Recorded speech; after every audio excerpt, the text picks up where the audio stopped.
Okay, here we're still on lesson 7.2, but we've moved on. We're at pages 271 to 272, and that will take you through skill check 2. Okay, we're still using the same formula I taught you in part 1 and part 2 of the last lesson. Okay, so these should be in your flip chart. Okay, the first one I'm going to show you is our percent times our whole equals our part again. But now we're trying to find our percent, okay? In the last couple lessons, we were trying to find the part that we were missing. But now we're trying to find the percent. So here's our formula. Percent is what we're trying to find. So we're just going to have to put a P for percent times our whole. Now 16 is being compared to 12. So 12 here is our whole, equals 16, which is our part. Okay? All right, now, if you remember in algebra, P times 12 is the same as 12P, because 12P means you multiply 12 times P, just like you're doing up here, okay? Equals 16, okay? And so now, to figure out our answer, we're going to divide both sides by 12, because we want to get our P, which is our variable, on this side by itself. Okay, so we're going to be dividing them both by 12. So if we take 12 divided by 12, we're left with P. And now 16 divided by 12. So we're going to have to do it this way. Okay, now 12 will go into 16 one time. 1 times 12 is 12.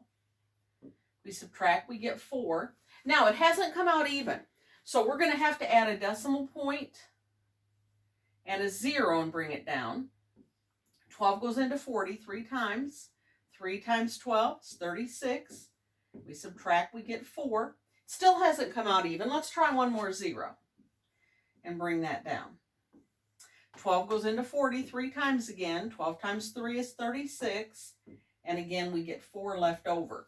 So our 3 is going to keep repeating. So we're going to stop here, and we're going to take our remainder, make it a fraction, and then we're going to reduce that fraction. And if you reduce it, you get 1/3.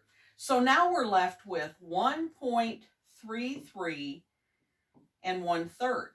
But now we've got to make this a percent, because see, we were trying to find what our percent was. So all we have to do to make a decimal to a percent, if you remember, you take the decimal point 2 places to the right. So now we have 133 and 1/3%. Okay? All right, so that's how you do that one. All right, let me do one more with you. And we're going to use our proportion method this time again. Okay? Let's see, our proportion, let me write that up here just as a review.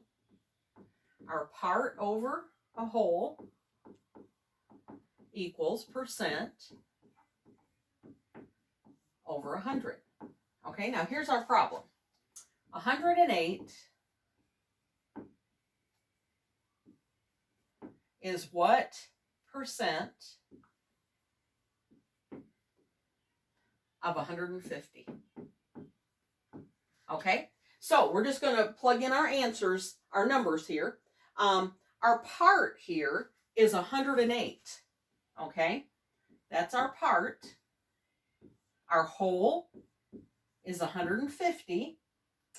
Okay, and then our percent is over 100, but we're trying to find out what our percent's equal to. Okay, and so here we cross multiply. So you'll take 108 times 100, okay? And I'm not going to take time to do that because you know how to do your multiplying. And if you do it correctly, it'll come out 10,800. And then we have to divide that by our 150 here to get what our percent is. Okay? Now, if you divide correctly, 150 will go into 1,080, and it'll go in 7 times. 7 times 0 is 0. 7 times 5, 35. Carry the 3. 7 times 1 is 7 plus 3 is 10. So we have 30 left over. Bring down that last number. 150 goes into 300 2 times. And 150 times 2 is 300. So there's our answer. 72. And remember, we were trying to find percent. So it's 72%. Okay? All right. Now you should be ready to do skill check 2.